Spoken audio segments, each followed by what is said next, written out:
ये जो तस्वीरें सामने आई एग्जैक्टली ये कहां की है और किस वक्त की है? क्योंकि यूएस मार्शल दिखाई दे रहे हैं, हैंडओवर का प्रोसेस चल रहा है, ऐसा भी समझ में आ रहा है इस तस्वीर से। मीनाक्षी, जब एमईए के रिप्रेजेंटेटिव और साथ में एनआईए के इन्वेस्टिगेटिंग ऑफिसर यूएस में मौजूद थे तो कैलिफोर्निया में यूएस मार्शल जब मेट्रोपॉलिटन डिटेंशन सेंटर से तहव्वुर राणा को लेकर आए और तहव्वुर राणा को लेकर आने के बाद जब हैंडओवर कर रहे थे उस दौरान ऑफिशियली जो यूएस गवर्नमेंट है उन्होंने 2 फोटो क्लिक की थी। उसके अलावा इस फोटो में तहव्वुर राणा वही ब्राउन कपड़ों में दिखाई दे रहा है जो इनमेट के कपड़े यानी कैदी के कपड़े हैं यूएस कैदियों के, जब उन्हें ट्रांजिट करवाया जाता है तो यहाँ पर जो यूएस मार्शल्स हैं उनके साथ वो दिखाई दे रहे हैं और ये हैंडिंग ओवर की तस्वीर है। उसके साथ साथ आपको पीछे एक एयरक्राफ्ट भी दिखाई दे रहा होगा, एयरक्राफ्ट के साथ यूएस मार्शल का पूरा कवर है, गाड़ियों से की प्रेजेंस वहां पर दिखाई दे रही है। तो ये हैंडिंग ओवर की पहली तस्वीर है जब एमईए के रिप्रेजेंटेटिव, उसके अलावा आरएनडब्ल्यू उसके साथ साथ एनआईए के आईजी आशीष बत्रा और जया रॉय की प्रेजेंस पे ये हैंडिंग ओवर की गई। तो ये पूरे सिक्योरिटी और प्रोटेक्शन के साथ तहव्वुर राणा को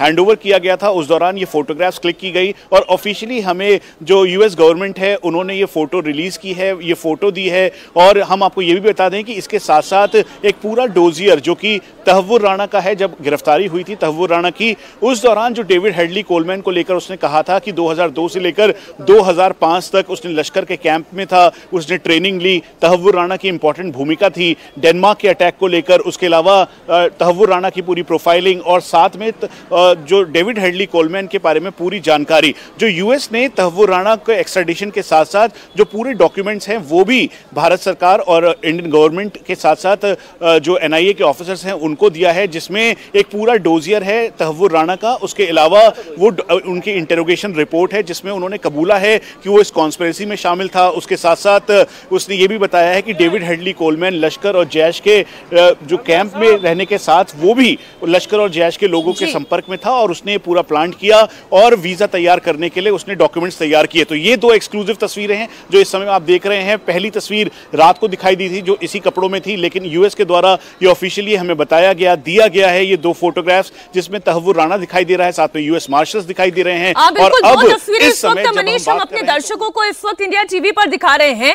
पहली तस्वीर वो है जो अमेरिका की तस्वीर है जहां यूएस मार्शल ऑफिशियल्स को हैंडओवर करते हुए तहव्वुर राणा को दिखाई दे रहे हैं और दूसरी तस्वीर वो भारत की तस्वीर है, भारत सरजमी की तस्वीर है जब भारत का गुनहगार, भारत का दोषी, भारतीयों का दोषी वो एनआईए की कस्टडी में है।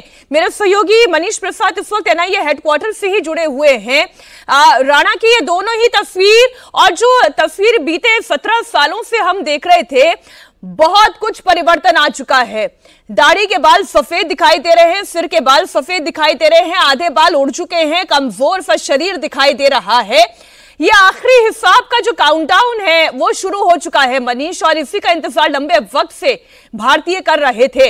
अब एनआईए के लिए आगे की कार्रवाई किस तरीके की, सवालों की फहरिस्त किस तरीके की? मीनाक्षी, 12/1/61 यानी 1961 में तहव्वुर राणा का जन्म हुआ। आज के हिसाब से वो 64 साल का है। 14 साल के लगभग, 15 साल के लगभग 2009 से लेकर अभी तक तहव्वुर राणा ने यूएस की कस्टडी में था और मेट्रोपॉलिटन डिटेंशन सेंटर में था। उसके बाद से लेकर अभी तक कई बार उसके प्रत्यर्पण के लिए कोशिश की गई। अब जाकर ये भारत आ गया है, एक्स्ट्राडिशन के बाद डोजियर मौजूद है, सारी डिटेलिंग मौजूद है। तो उसी को 26/11 के मेन कॉन्स्पिरेटर जो कि जिम्मेवार है 166 लोगों की मौत का, उसके अलावा 238 से ज्यादा लोग इंजर्ड हुए थे, इस पूरे मामले में जांच होगी। और ये एनआईए हेडक्वार्टर का ग्राउंड फ्लोर जहां पर मल्टीपल सेल्स हैं, उसी के अंदर एक सेल यानी एक जेल नुमा है, 14/14 का कमरा जहां पर तहव्वुर राणा को रखा गया है।